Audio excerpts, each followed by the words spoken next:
बच्चों, हमें अपने देश यानी भारत भूमि से बहुत प्रेम है, अभिमान है और हम बड़े गर्व के साथ कहते हैं कि मैं भारतीय हूँ। तो आज हम कविशील जी की रचित कविता हम धरती के लाल पढ़ेंगे। इस कविता में कविशील जी ने बच्चों का अपने देश के प्रति प्रेम, अभिमान, आशाएं, आकांक्षाएं और अपने देश को ऊपर उठाने के लिए वे कौन से संकल्प कर रहे हैं, कौन से सपने देख रहे हैं, इसका वर्णन इस कविता में किया गया है। तो पहले मैं कविता की पंक्तियां पढ़ती हूँ। देश हमारा, धरती अपनी, हम धरती के लाल, नया संसार बसाएंगे, नया इंसान बनाएंगे। लाल यानी पुत्र, बेटा, संसार यानी दुनिया, इंसान यानी मानव। यहाँ बच्चे बड़े गर्व से कहते हैं कि यह देश हमारा है, हम सब भारतीय हैं, इस देश की धरती हमारी है, यह हमारी धरती माता है और हम सब इस धरती माता के सपूत हैं। लेकिन आजकल कुछ लोग इस धरती पर ईमानदारी, प्रेम भावना, भाईचारा सब कुछ भूल गए हैं। फिर भी कवि बड़े विश्वास के साथ कहते हैं कि हम लोगों के मन में प्रेम भावना जगाएंगे और एक सुंदर आशा भरा नया संसार बसाएंगे, नया इंसान बनाएंगे। अगली पंक्तियां, सुख सपनों के स्वर गुजेंगे, मानव की मेहनत पूजेंगे, नई कल्पना, नई चेतना की हम लिए मशाल, समय को राह दिखाएंगे।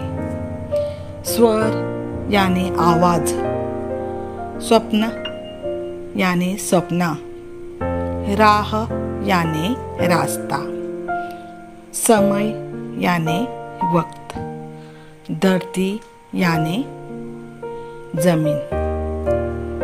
तो इस पंक्तियों में कवि बच्चों के माध्यम से कहते हैं कि इस धरती पर हम सुख सपनों के स्वर गूंजते सुनेंगे।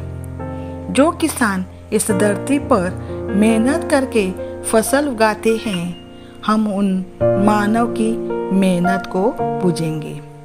देश के प्रति हमारे मन में नई नई कल्पनाएं जन्म लेगी और हम नई चेतना की उज्जवल मशाल हाथ में लेकर आने वाले समय को राह दिखाएंगे यानी रास्ता दिखाएंगे।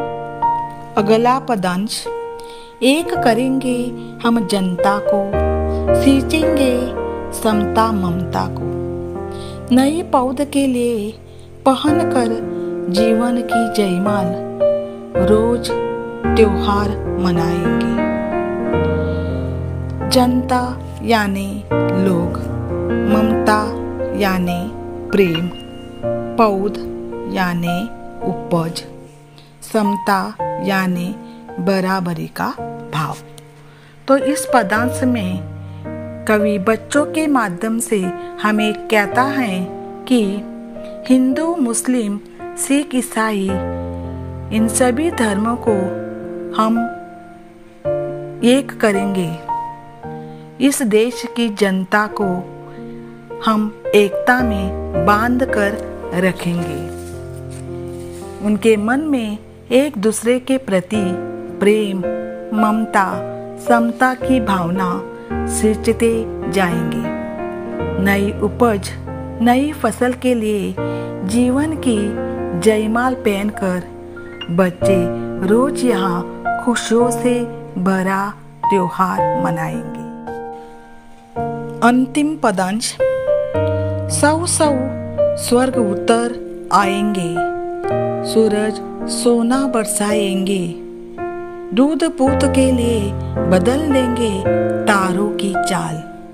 नया भूगोल बनाएंगे, नया संसार बसाएंगे।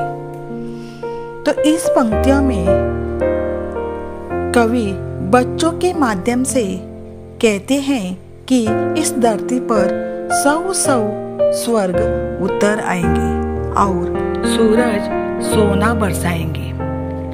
दूध पुत के लिए हम तारों की चाल बदल देंगे और यहाँ हम एक नया भूगोल बनाएंगे, एक नया संसार बसाएंगे।